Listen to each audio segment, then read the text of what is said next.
Hey everyone, this is the Secondary Infinite Campus Overview for Gradebook Design for Proficiency-Based Grading. Let's navigate on over to Instruction and Gradebook. Check out the drop-down menu to see what's available for you to keep record of student learning in this year. You will notice that there are learning targets and proficiency scales, and then something called whole scale.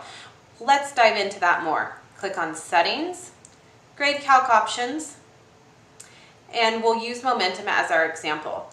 Momentum has 2 learning targets and then something called whole scale. You will want to keep record of students' learning either in both of these learning targets or the whole scale. You wouldn't necessarily want to mix between the 3. The 3 of these scores are averaged together to produce an overall score for Momentum. And then all of the scales are averaged together to then produce an overall letter grade for the student. So the conversion to a letter grade only takes place at the overall scale to scale level. If you want to keep track using the whole scale, but you don't necessarily want to include it in the grade calculation, I'll show you how to do that in a little bit. But let's first determine a calculation method for all of these learning targets. You will select No Calculation and switch it to Proficiency Estimate Rubric, and then select your method. Work with your collaborative team on what method best fits your needs based on the evidence that you are going to be collecting from students. Today I'll demonstrate with mode. You may also want to consider limiting to the last and then do a number of assignments. This gives you the benefit of using the most recent scores in addition to whatever method selecting. Unfortunately, cumulative grading does not work for secondary. In order to fill these out quickly, you want to go up to Fill Options, switch to Standards, switch from No Calculation to Proficiency Estimate Rubric, and the method you want to pick. We'll click OK and Save. Now that grade calculation is established, you will want to establish some categories. Click Add,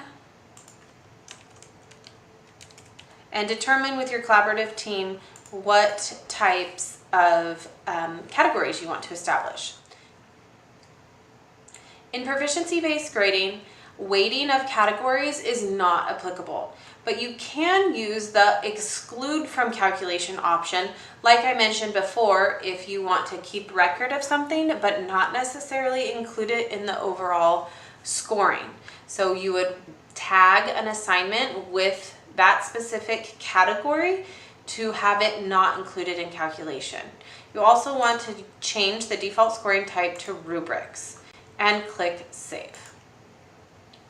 There is a built-in rubric for you, and it is the proficiency scale.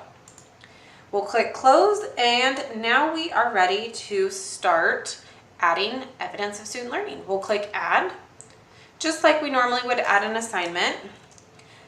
Consider adding something in this summary field so it's visible to students and their families on their portal. You can also attach a link to the Google Classroom assignment here.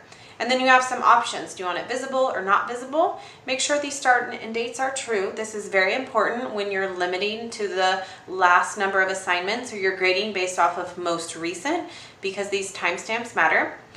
And then all assigned right here. If you have a handful of students that have participated in a retake, you can uncheck the students that you did not collect that evidence from. Or if you have a student who is out on independent study, you would want to remove them from having to provide a grade for them for this assignment. And release scores, you have some options. And then if you want this specific assignment included in the grade calculation or not, or if it's just simply practice and you just want a record of it but not necessarily included, you would uncheck it there. Pick the category that you want to tag it under and select the learning target. So we'll choose this learning target. Rubrics will be automatically selected and click Save. Or Save and Add Sections to add multiple classes. You can click Score and provide a score for students here. So you could pick on a number and fill all, and it will automatically fill it. If you would like, you can click save, and we will close and close. If we then toggle over to that learning target, we will be able to see that assignment show up here, and you still have the ability to change the student scores in this manner as well. Just click save. You will see how the student is doing overall on this one learning target. If you switch over to the scale, you will see how they're doing overall on the scale. Here's learning target 1, learning target 2, and then that whole scale bucket. So this is how they're doing on the overall scale. And then if you scroll all the way down to proficiency-based grading, you will see how the student is doing overall in your class. Here is the letter conversion.